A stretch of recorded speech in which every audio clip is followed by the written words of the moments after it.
So, as I'm making my way across the internet today, I see that the Wall Street Journal has an opinion piece criticizing Trump's recent pardon of Juan Orlando Hernandez, the former president of Honduras, who was serving a 45-year prison sentence for having trafficked 400 tons of cocaine into the United States.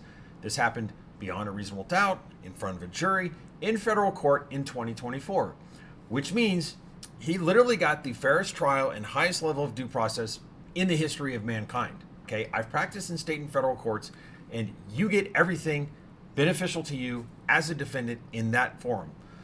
So, putting that aside, and the fact that he's guilty, and there's no question about it, looking at how the Wall Street Journal tries to come up with an excuse or a reason that could be anything other than just Trump wanting power or money or corruption is quite interesting and revealing.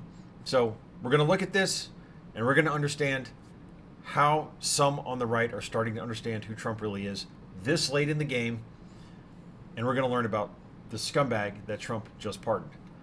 President Trump, like other politicians, sometimes does something unpopular to please his base. But what is our audience for Mr. Trump's pardon of Mr. Hernandez? There is no audience. The audience is Mr. Trump. First mistake. He was sentenced, as I said, to 45 years in prison after being found guilty of trafficked 400 tons of cocaine. This guy actually worked with El Chapo Guzman. This guy had a brother who was also a drug kingpin, and there were dozens of murders associated with this drug trafficking operation.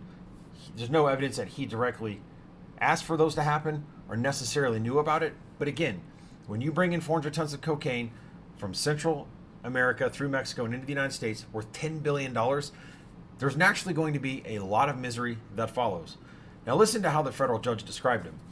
The jury heard his testimony, and they saw right through his polished demeanor. They saw him for what he was, a two-faced politician hungry for power who presented himself as a champion against gangs, murder, crime, and drug trafficking, but all the while was secretly helping those exact same people.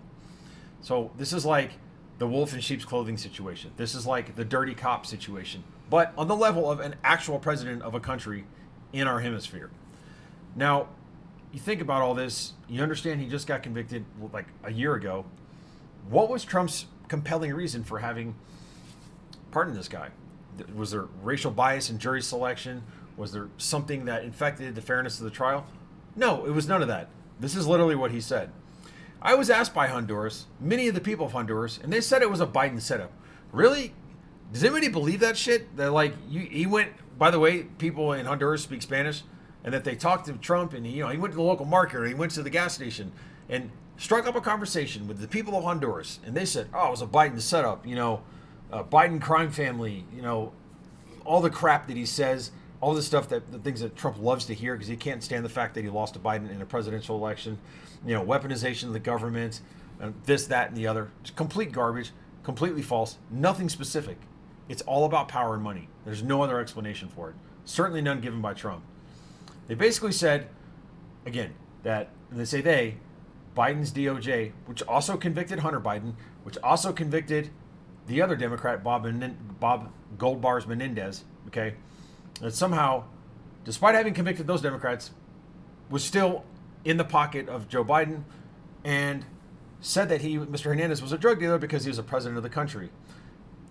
It is legally and factually impossible to carry out a conspiracy and set someone up into a federal court criminal trial in 2024, in this late in the game, in the 21st century, under this situation. The evidence against him was overwhelming. And when you look at it, it's just like saying our courts are just completely made up, kangaroo court, totally biased. I mean, it's insane. So you go through it and you kind of see that now, not just the Wall Street Journal, but other Republicans like Senator Bill Cassidy. Remember, he was kind of the swing vote on RFK Jr. He's a medical doctor, and he got made a fool of on that nomination and that confirmation.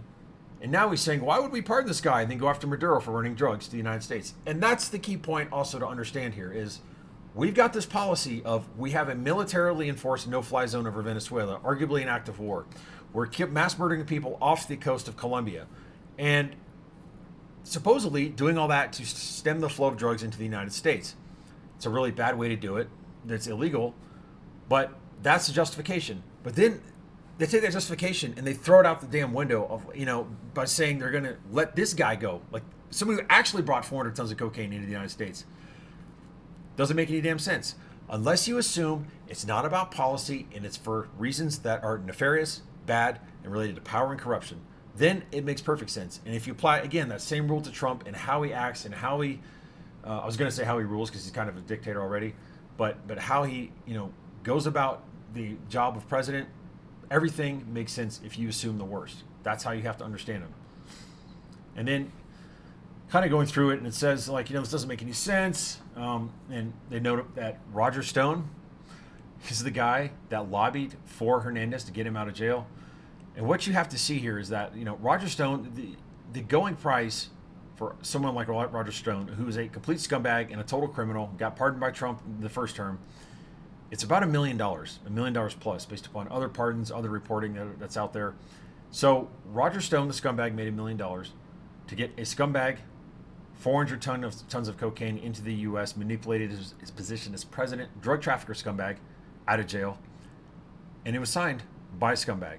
Scumbag, scumbag, scumbag. This is the world of Trump, okay?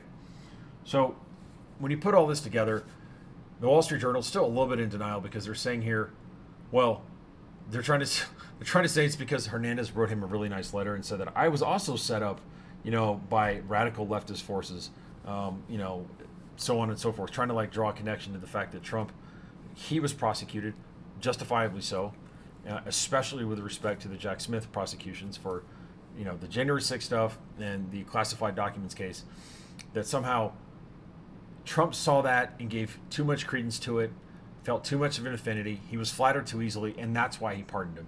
Again, still struggling. That's this last step. They're right on the cliff of understanding who Trump really is, and they have to give him one more benefit of the doubt.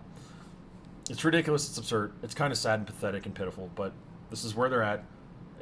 I guarantee you, next 2 to 3 months, there will be nobody in this camp.